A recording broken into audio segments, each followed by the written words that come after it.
وما خلقنا السماوات والأرض وما بينهما لاعبين ما خلقناهما إلا بالحق ولكن أكثرهم لا يعلمون إن يوم الفصل ميقاتهم أجمعين يوم لا يغني مولى عن مولى شيئا ولا هم ينصرون إلا من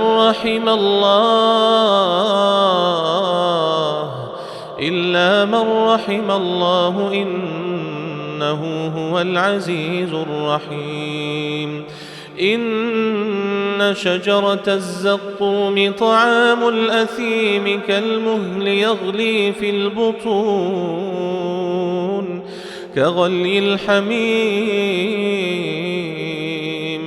خذوه فاعتلوه إلى سواء الجحيم ثم صبوا فوق رأسه من عذاب الحميم ذق إنك أنت العزيز الكريم إن هذا ما كنتم به تمترون إن المتقين في مقام أمين في جنات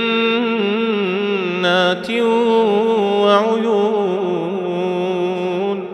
يلبسون من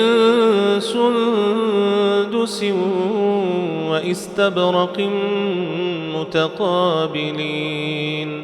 كذلك وزوجناهم بحور عين يدعون فيها بكل فاكهة آمنين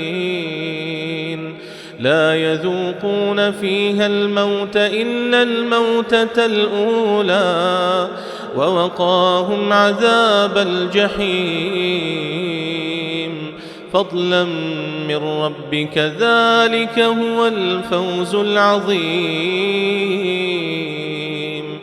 فإنما يسرناه بلسانك لعلهم يتذكرون فارتقب إنهم مرتقبون